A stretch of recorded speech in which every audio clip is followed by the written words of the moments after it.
Can any human truly be too swole? Well then, John finds a used car lot that seems untouched by time, or at least not touched by looters. He finds a supply of gasoline and a few working cars.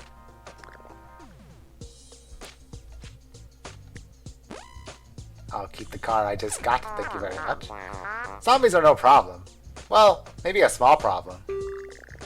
John sets up camp for the night. After being sure there's no danger here, he discovers edible berry bushes all over the campsite. The berries wouldn't be a big amount of food for the work and sleep-free night, but every bit could help. He could also work on his speech there. John really doesn't want to pick hours for... Yeah, I need work on my speech. John really doesn't want to pick berries for 8 hours. I clearly need to work on my speech. One of these days I'm going to say something so out of context people will question it, if I haven't done so already. John finds a city in the afternoon. The dead swarm over it. They're idle now, but they'll notice you soon enough. The coffee shop.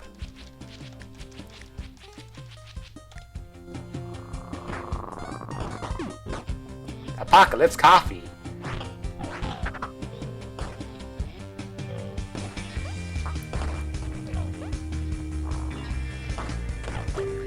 This enormous and complex coffee machine was built to survive a few different kinds of end-of-the-world scenarios. This was a big part of this coffee shop's marketing campaign. Truth and advertise me, it still works. Let's mess with the settings. John uses all of his mechanical skills to figure out what the many buttons on the coffee brewer do. He makes the perfect cup of coffee. It's delicious. The coffee machine sparks, emits smokes, and dies. Morale increases, dexterity increases. I am much faster now. And stronger. Toilet. And I know Kung Fu. I broke the chair.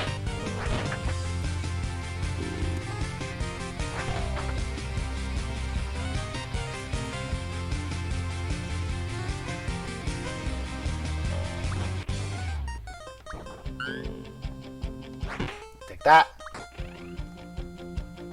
Take this.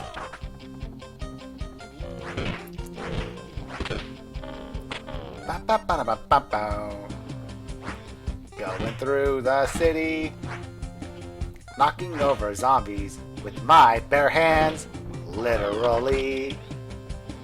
Although, I could be wearing gloves, then again it's hard to tell. But if you look at my thumbnails, where I add arms to my guy, I put some gloves on. I don't know, it gives me more of a scientific look. Yep, just go right through. Junk! Take the shore right here and bulldoze over zombies. Knock them over. It's very efficient. See that?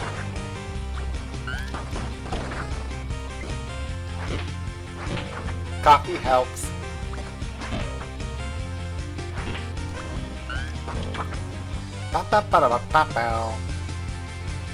Pick up this chair. Throw it at the zombie.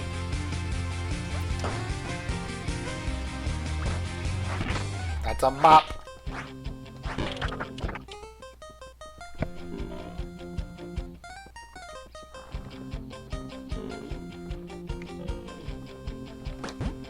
And we're off.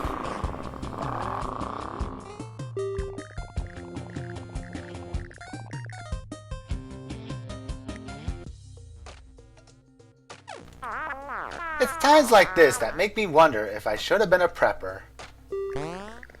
John finds a trashed house with some bottles and tattered rags. Searching it seemed like a waste of time, but John has an idea. He could make Molotovs if he could spare the gas. I'm keeping the gas. Except for water, we don't want to waste any. John finds a cabin in the woods, with no zombies in sight. He has a wood stove in it, but no wood.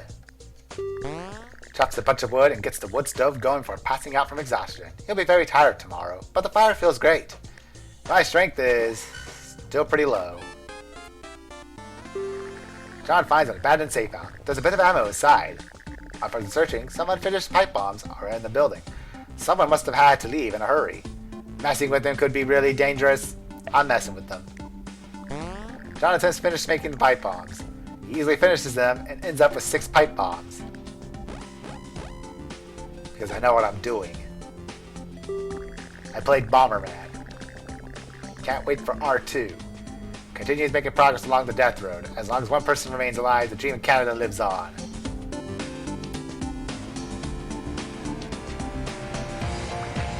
Bullets. Hey, get out of our house! This man is carrying several shotguns, most of them latched to his back. He is booming out a simple yet effective sales pitch. Shotguns for sale, shotguns for sale. The suspicious person is wearing a mask and holding a fancy silent sniper rifle. My weapons are so quiet. It will attract a bunch of zombies per shot. John meets a woman holding a Roman candle. It's unlit. She seems like she's ready to light it at any moment. So strong, so pretty, so practical. I won't be liable if you blow yourself up with the KO boomer. Formerly illegal in nearly all countries. I hear this is still really illegal in Canada. 25% chance to blow yourself up. Try your luck. If it's feeling hot in your hand, try dropping it and running away real fast.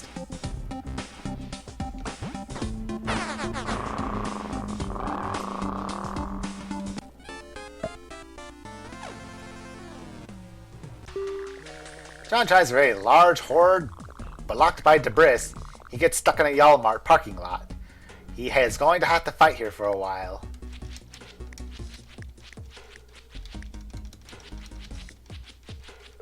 Alright, let's roll. Maybe tired, but I'm good unarmed. I can't pick up shopping carts.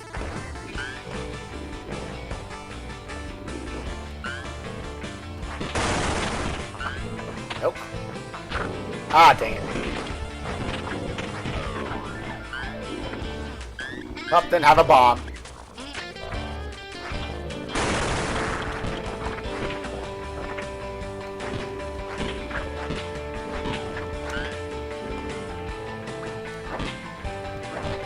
Okay, go back to being unarmed.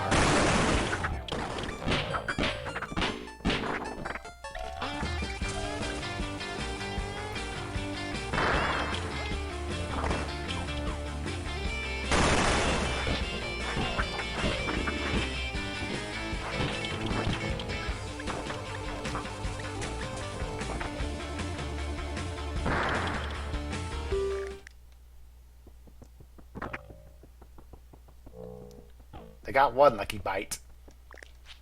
But just one.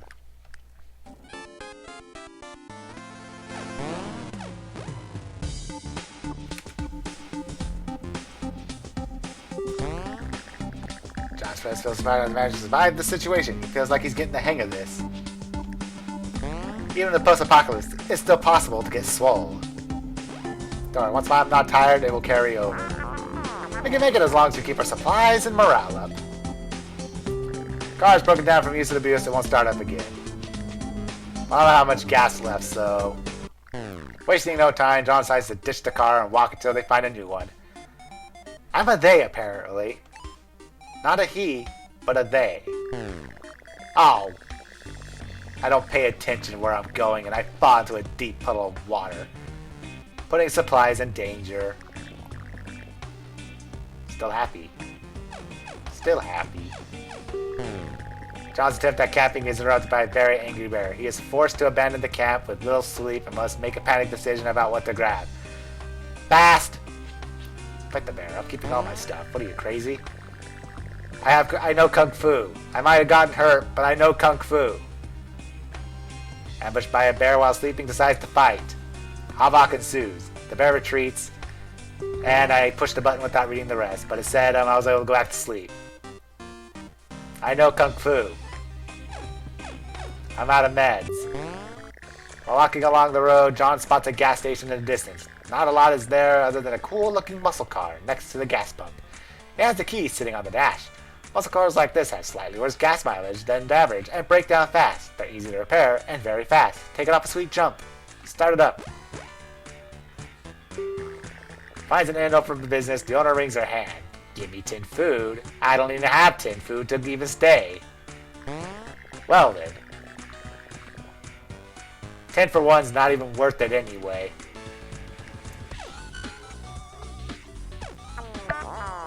Next time we stop, I want to show you how to make snare traps. Maybe it's implied I'm with ghosts or something. We're driving down a long stretch of road, no threats on the horizon, but not much else of interest either. How do I only have 7 food? Not enough ZP. Runs into someone selling extra rifle ammo. She says she's frugal with ammo, often killing multiple zombies in one shot. Meets a strange, menacing figure. He or she is wearing a mask and a robe. I sell axes. Just axes. Meets a woman standing near a stockpile of crates. The crates seem to contain a large amount of food and drink. I got food. I'm looking for some great weapons. I don't have anything she wants, but she sees something in the trunk. John first finds a man stealing a bunch of firearms. He's holding a minigun that has a scope, a laser sight, and a flashlight attached to it. However, selection seems like pretty common stuff. And I don't see the minigun you're supposedly holding. Am I being misled? I think I'm being misled. I don't know, maybe he was holding it before the game got updated at some point in the past. I don't know. There's a large horde of zombies on the road ahead. John isn't sure if he could get through them or not. Plow through.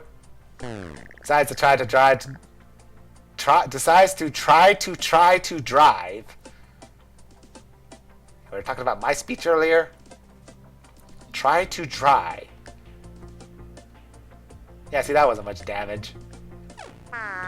Being prepared is one of the most important parts of survival. Burning house or hardware store. Finds a hardware store. There may be cans of gas or a chainsaw here, but only if other people haven't picked the place clean yet. Moderate and irritated. Does it look like I'm fireproof? I'm not. I have seen people get lit on fire by a little speck of fire, and I see them die at full health. I am not taking that chance, alright? I am not a lucky guy. Example? I don't know, maybe I'm playing a game right now where it involves luck. It certainly feels like it. I ain't talking about this game.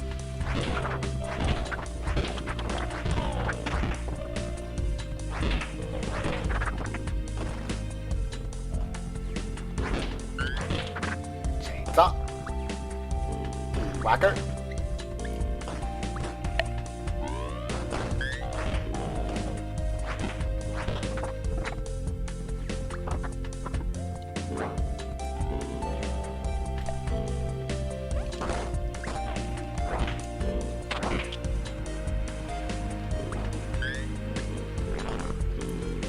Because I'm tired, huh?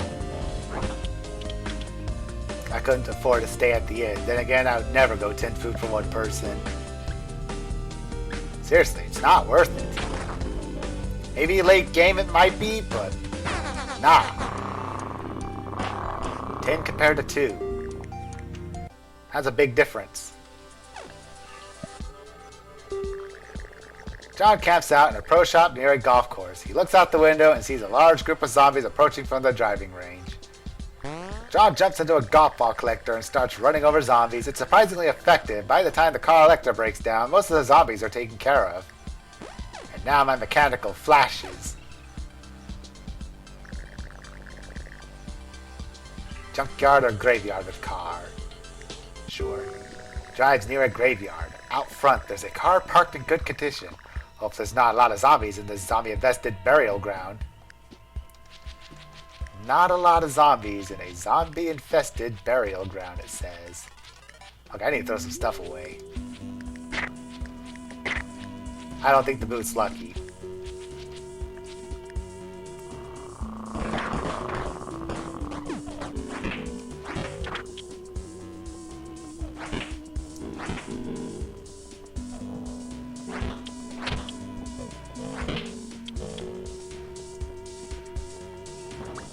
weed whacker.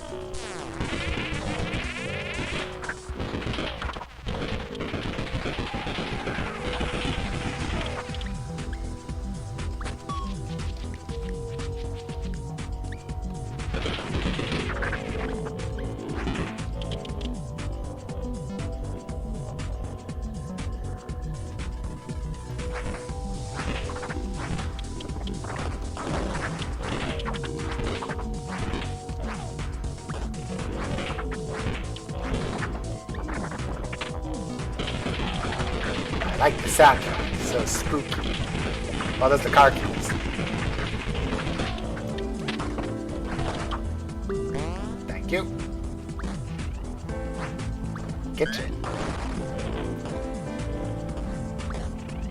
Bathroom. Interesting placement.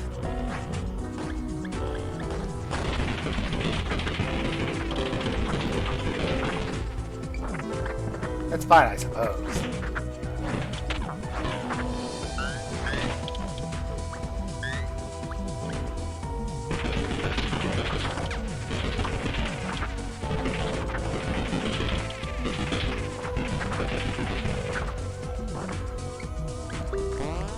And we go. And we're off.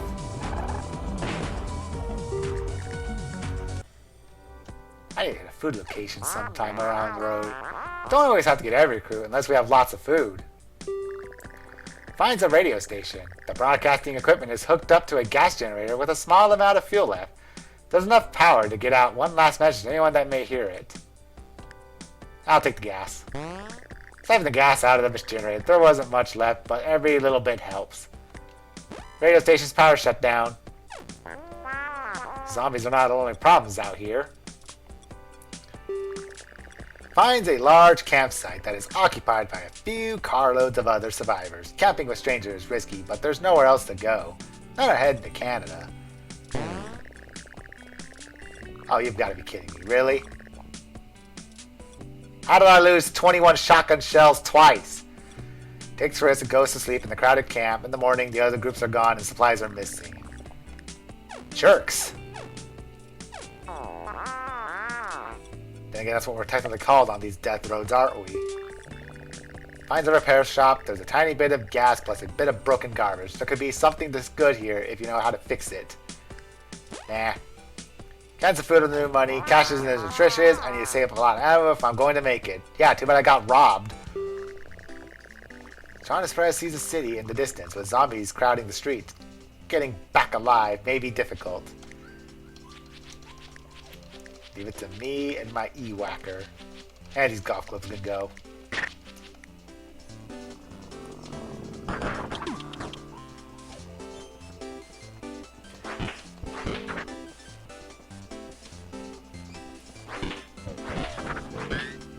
Nope.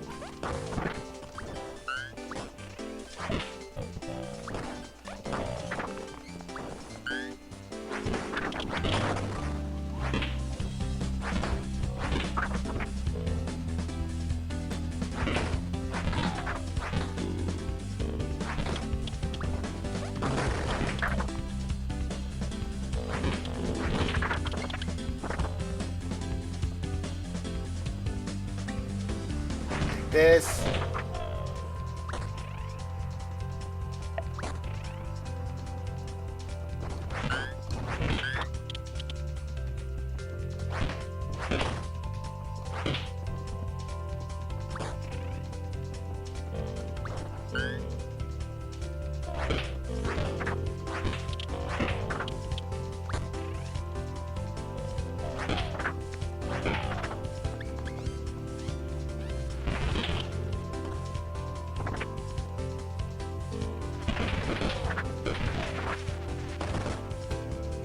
Seriously?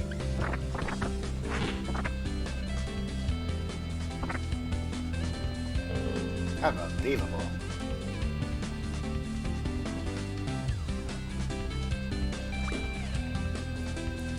You know, it really feels weird when I don't see a weapon on me.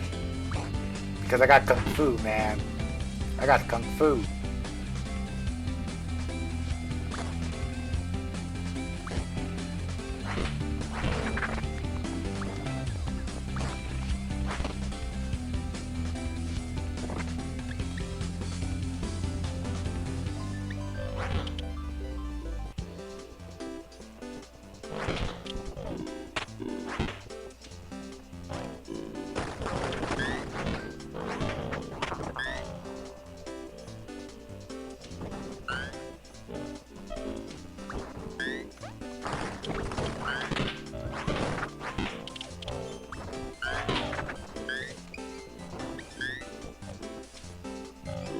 Nope.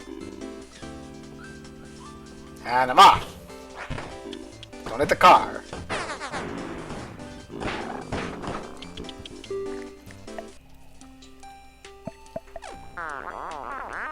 We should try to find efficient cars to conserve our gas. It's nearly time to camp, but there has been a lot of signs of bandits today. Someone needs to be awake in case of an attack. Stands guard for the night. He managed to stay awake, but feels pretty bad in the morning. Now that's some good loyalty here. Love it. It is important to keep set rations to conserve our supplies. John meets another survivor who rants about seeing an oiled-up bodybuilder that was too swole to control, ripping zombies in half after bench pressing them. John wonders what that was all about. Yeah, what was that all about? We need to inventory all of our supplies. Continues making progress along the death road. As long as one person remains alive, the dream of Canada lives on. Find someone we can trade with. You know what? I can actually talk about the campfire here. This isn't actually good. The fire is very welcoming. John can stay in this camp for a day to rest and check wounds, if he can spare the time and food. I am tired, yes. A day passes at the trading camp. John is able to get some much-needed rest. And now it's night. Still can't afford anything. John discovers an unsettling and filthy van. It has a sign that says Easy Medical College hanging crookedly on the back door. Inside is an unsettling and filthy dude in overalls. Well, who wants to learn about surgery? This woman is decked out in sweatbands, limb warmers, and garnished exercise clothes. Only the fittest will survive in this zombie-filled world. I can help you get fit, fast. She's been continuing running in place this whole time. Works up a huge sweat from the fitness routine. My fitness is so-so, I suppose. A particularly intense woman offers you to sell you a spare weapon. I only carry the best stuff! I can't afford anything except for 2 Molotovs. So much for emphasizing by revving your chainsaw there. Besides, I got a chainsaw, so it's all good. It's all good, it's all good.